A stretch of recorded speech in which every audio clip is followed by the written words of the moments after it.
Madhu Yaskhi Goud CM Revanth రెడ్డికి కొరకరాని కొయ్యగా మారుతున్నాడా? పార్టీలో majority జనాలు ఓ లైన్లో ఉంటే ఈయన మాత్రం ఇంకో లైన్లో వెళ్తున్నాడా అంటే అవుననే సమాధానం వస్తుంది. హైడ్రా కూల్చివేతలపై ఆయన వ్యవహార శైలే దీనికి నిదర్శనం. స్వపక్షంలో విపక్షంలో వ్యవహరిస్తూ మరో పీజీఆర్ను తలపిస్తూ ఉన్నారని రాజకీయ విశ్లేషకులు అంటున్నారు. ఆయన దూకుడు, ముక్కుసూటిగా మాట్లాడే నైజం జంట నగరాల్లో కొత్త ఇమేజ్ను క్రియేట్ చేస్తోందని పలువురు భావిస్తున్నారు.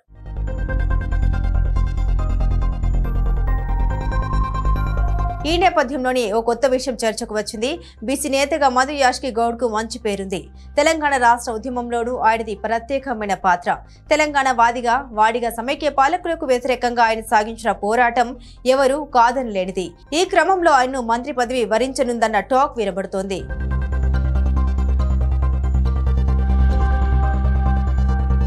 రాష్ట్ర రాజకీయాల్లో కాంగ్రెస్ పార్టీకి ఎన్ని బలహీనతలు ఉన్నాయో అన్ని బలాలు కూడా ఉన్నాయి.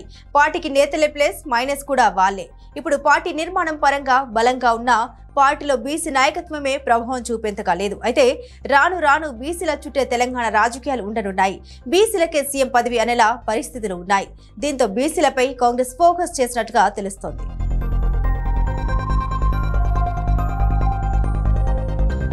ఈ నేపథ్యాన్ని బేస్ చేసుకుని మధు యాష్కి లాంటి మంచి నాయకుడిని, పార్టీకి విధేయత కలిగిన నాయకుడిని ప్రోత్సహిస్తే పార్టీలో బీసీ నాయకత్వం బలపడుతుందని, తద్వారా పార్టీకి రాష్ట్రంలో డోకా ఉండదని భావిస్తుందట. దీనికోసం మధు యాష్కి మంత్రి పదవిని సైతం ఇస్తుందట. రేవంత్ కేబినెట్ లో తీసుకోనున్నారట.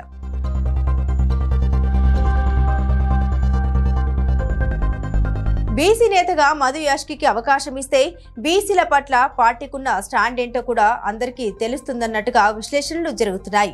ఇప్పటికే తీన్మార్ మల్లన్న లాంటి వాళ్ళు బీసీలను ఏకం చేస్తూ రాజకీయంగా పార్టీకి ఇబ్బందికర పరిస్థితులు తీసుకొస్తున్నారన్న చర్చ కూడా జరుగుతుంది. ఇలాంటి వారిని కట్టడి చేయాలంటే మధు యాష్కి లాంటి విధేయత బీసీలపై సాధికారత కలిగిన నాయకుడిని ప్రోత్సహిస్తే పార్టీకి లాభం చేకూరుతోందని భావిస్తుందట హైకమాండ్.